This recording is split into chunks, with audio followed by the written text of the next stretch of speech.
जब किसी भी टाइम फ्रेम के कैंडल चार्ट पैटर्न पर किसी पर्टिकुलर कैंडल स्टिक्स के दौरान माना स्टॉक का प्राइस 50 रुपीज के प्राइस पर ओपन होता है और उसके बाद 55 रुपीज का एक हाई क्रिएट करके सेलिंग प्रेशर के बीच में या सप्लाई ज्यादा होने के कारण 40 रुपीज का एक लो क्रिएट करता है और कैंडल स्टिक्स के क्लोजिंग के समय 42 रुपीज के प्राइस पर क्लोजिंग देता है, मतलब उस टाइम फ्रेम की कैंडल स्टिक्स एक बियरिश कैंडल क्रिएट करती है और उस स्टॉक के प्राइस में वीकनेस को शो करती है, जिसके बाद नेक्स्ट कैंडल स्टिक्स में भी शुरुआती समय में सेलिंग प्रेशर होने के कारण स्टॉक का प्राइस 40 रुपीज के प्राइस पर ओपन होता है और कुछ समय बाद 35 रुपीज का एक लो क्रिएट करता है। लेकिन बुल्स द्वारा कुछ समय बाद उस कैंडल स्टिक्स के दौरान सेलिंग प्रेशर को हैवी डिमांड के चलते बायर्स द्वारा सेलर्स को डोमिनेट किया जाता है, जिसके कारण उस कैंडल स्टिक्स के दौरान गुड रिवर्सल देखा जाता है और स्टॉक का प्राइस 60 रुपीज का एक हाई क्रिएट करने के बाद 54 रुपीज के क्लोजिंग देता है। मतलब उस टाइम फ्रेम की कैंडल स्टिक्स एक बुलिश कैंडल स्टिक्स क्रिएट करती है, जिसकी main body previous bearish candle से साइज में बड़ी होती है और बुलिश कैंडल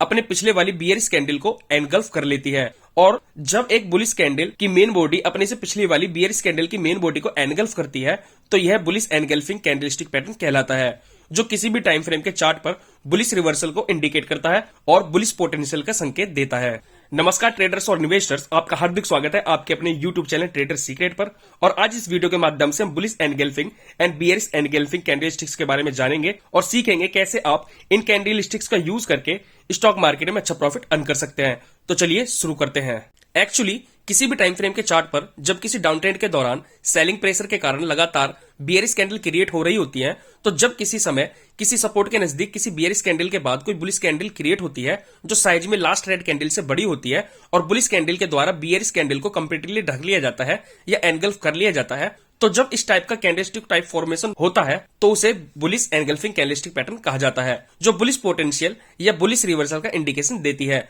और इस कैंडलस्टिक पैटर्न के बाद जनरली बुलिश कैंडल्स क्रिएट होती हैं और जिसके बाद स्टॉक के प्राइस में अच्छी अपसाइड मूवमेंट देखी जाती है। लास्ट वीडियो में आपने हैमर कैंडलस्टिक पैटर्न के बारे में सीखा होगा। अगर लास्ट वीडियो आपने अभी तक नहीं देखी है तो डिस्क्रिप्शन में जाकर दी गई लिंक के द्वारा आप उस वीडियो को देख सकते हैं।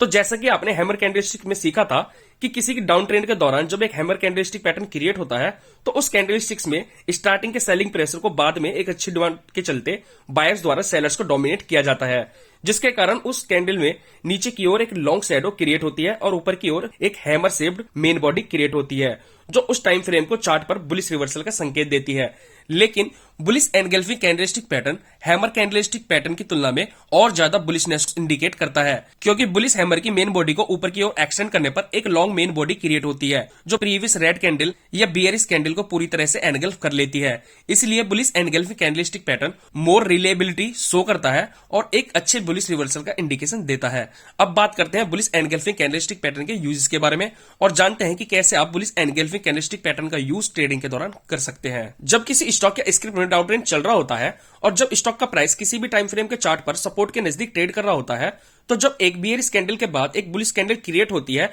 जो एक बुलिश एनगल्फिंग कैंडलस्टिक पैटर्न का फॉर्मेशन कर रही होती है, तो उस टाइम फ्रेम के चार्ट पर बुलिश रिवर्सल की संभावनाएं होती है। और एक ट्रेडर द्वारा बुलिश एनगल्फिंग कैंडलस्टिक पैटर्न के बाद जब एक बुलिश कैंडल क्रिएट होती है जो ट्रेंड रिवर्सल को कंफर्म करती है, उस कैंडल्स के बीच में या हायर प्राइस पर बाई पोजीशन या एंट्री पोजीशन बनाई जाती है और सपोर्ट लाइन के नीचे या बुलिश एनगल्फिंग कैंडलस्टिक पैटर्न के लोअर विक के लोएस्ट पॉइंट पर स्टॉप लॉस यूज किया जाता है, क्योंकि बुलिश एनगल्फिंग का लोएस्ट प्राइस एक बेटर सपोर्ट को शो करता है और उम्मीद की जाती है कि स्टॉक का प्राइस उस टाइम फ्रेम के चार्ट पर उस सपोर्ट को ब्रेक नहीं करेगा और टारगेट के लिए फॉलो किए जा रहे चार्ट पैटर्न की रेजिस्टेंस लाइन के नजदीक एग्जिट पोजीशन बनाई जा सकती है। यह किसी भी टाइम फ्रेम में चार्ट पर जब स्टॉक का प्राइस किसी बियरिश कैंडल को फॉर्मेशन करता है या बियरिश कैंडल को एक तरह से क्रिएट करता है तो वहां पर अपनी एग्जिट पोजीशन बनाई जा सकती है। इसी प्रकार जब किसी स्टॉक का प्राइस किसी भी टाइम फ्रेम के चार्ट पर जब किसी टेक्निकल इंडिकेटर के द्वारा शो की जा रही सपोर्ट जैसे कि मूविंग एवरेजेस की सपोर्ट MACD पर उस स्टॉक में एक क्रॉसओवर देखा जा रहा हो, RSI पर स्टॉक ओवरसोल्ड दिखा रहा हो या बॉलिंजर बैंड के लोअर बैंड पर सपोर्ट शो की जा रही हो,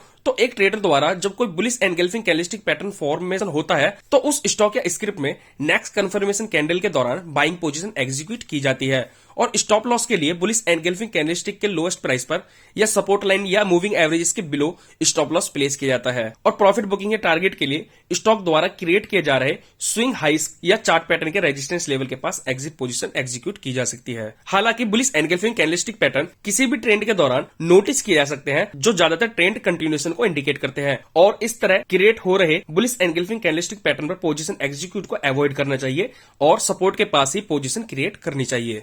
जब किसी अपट्रेंड के दौरान किसी टाइम फ्रेम के कैंडलस्टिक चार्ट पैटर्न पर किसी पर्टिकुलर कैंडलस्टिक्स के दौरान मानक स्टॉक का प्राइस या स्क्रिप्ट का प्राइस 90 रुपीज के प्राइस पर ओपन होता है और उसके बाद 87 रुपीज का एक लो क्रिएट करता है और क्लोजिंग से पहले उस कैंडलस्टिक्स में एक गुड बाइंग देखी जाती है और स्टॉक का प्राइस 98 रुपीज का एक हाई क्रिएट करके 95 रुपीज के प्राइस पर क्लोजिंग देता है और एक बुलिश कैंडल क्रिएट करता है। लेकिन नेक्स्ट कैंडलस्टिक्स के दौरान स्टॉक का प्राइस 100 रुपीज के प्राइस पर ओपन होता है और 103 रुपीज का एक हाई क्रिएट करता है, लेकिन रेजिस्टेंस के नजदीक किसी अपट्रेंड के दौरान सेलर्स द्वारा सेलिंग अपॉर्चुनिटी के चलते हैवी सप्लाई शुरू कर दी जाती है, जिसके कारण स्टॉक का प्राइस बाद में सेलिंग प्रेशर के दौरान 85 रुपीज का एक लो क्रिएट करता है और 88 के प्राइस पर क्लोजिंग देता है और एक बिग बियरिश कैंडल क्रिएट करता है जो कि लास्ट बुलिश कैंडल की मेन बॉडी को पूरी तरह से एनगल्फ कर लेता है। इसलिए इसे बियरिश एनगल्फिंग कैंडलस्टिक पैटर्न कहा जाता है, जो किसी भी टाइम फ्रेम पर किसी स्टॉक के प्राइस में बियरिश रिवर्सल को इंडिकेट करती है, जिसके बाद जनरली स्टॉक का प्राइस डाउनसाइड मूवमेंट शुरू कर देता है। Bearish engulfing candlestick pattern generally किसी अपट्रेंड के दौरान रेजिस्टेंस के पास नोटिस किया जाता है और उस स्टॉक या स्क्रिप्ट के प्राइस में बियरिश रिवर्सल की उम्मीद की जाती है। अब बात करते हैं बियरिश एनगल्फिंग कैंडलस्टिक पैटर्न के यूजेस के बारे में कि आप किस प्रकार इंट्राडे ट्रेडिंग या फ्यूचर एंड ऑप्शंस में सेलिंग पोजीशन बनाने के लिए आप बियरिश एनगल्फिंग कैंडलस्टिक पैटर्न का यूज कर सकते हैं या प्रीवियस में बाय की गई पोजीशन को बियरिश एनगल्फिंग कैंडलस्टिक पैटर्न के फॉर्मेशन के बाद एग्जिट पोजीशन बना सकते हैं, क्योंकि बियरिश एनगल्फिंग कैंडलस्टिक पैटर्न का यूज सेलिंग पोजीशन बनाने के लिए कैश मार्केट में नहीं किया जा सकता। इसलिए फ्यूचर एंड ऑप्शंस या इंट्राडे ट्रेडिंग में बियरिश एनगल्फिंग कैंडलस्टिक पैटर्न का यूज मोस्टली ट्रेडर्स द्वारा किया जाता है। तो जब किसी स्टॉक या स्क्रिप्ट में अपट्रेंड चल रहा होता है और जब स्टॉक का प्राइस किसी भी टाइम फ्रेम के चार्ट पर रेजिस्टेंस के नजदीक ट्रेड कर रहा होता है, तो जब एक बुलिश कैंडल के बाद एक बियरिश कैंडल क्रिएट होती है और एक bearish engulfing candlestick pattern form करती है, तो उस टाइम फ्रेम के चार्ट पर बियरिश रिवर्सल की संभावना होती है और एक ट्रेडर द्वारा बियरिश एनगल्फिंग कैंडलस्टिक के बाद जब एक बियरिश कैंडल क्रिएट होती है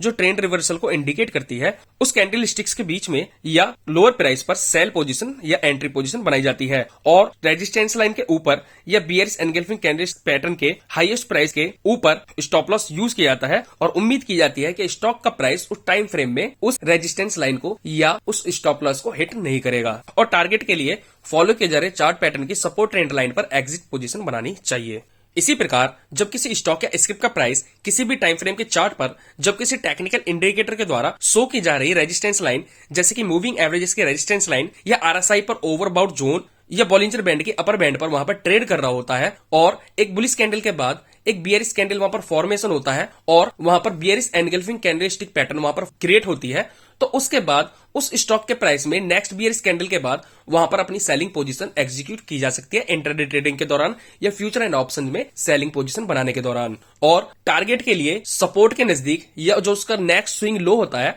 वहां पर अपनी एग्जिट पोजीशन बनानी चाहिए और स्टॉप लॉस के लिए आपको मूविंग एवरेजेस के ऊपर रेजिस्टेंस लाइन के ऊपर स्टॉप लॉस प्लेस करना चाहिए। तो आज हमने जाना बुलिश एनगल्फिंग कैंडलस्टिक पैटर्न क्या होता है या बियरिश एनगल्फिंग कैंडलस्टिक पैटर्न क्या होता है और किस प्रकार ट्रेडिंग के दौरान हम इन bearish and bullish engulfing candlestick pattern का यूज ट्रेडिंग के दौरान कर सकते हैं और अच्छा प्रॉफिट स्टॉक मार्केट में अर्न कर सकते हैं। तो आज के लिए बस इतना ही। तो जिन्होंने अभी तक हमारे चैनल को सब्सक्राइब नहीं किया है कृपया अभी सब्सक्राइब कीजिए और बेल आइकन को भी दबाएं ताकि नई वीडियोस की नोटिफिकेशन आपको सही समय पर मिलती रहे। थैंक यू, धन्यवाद।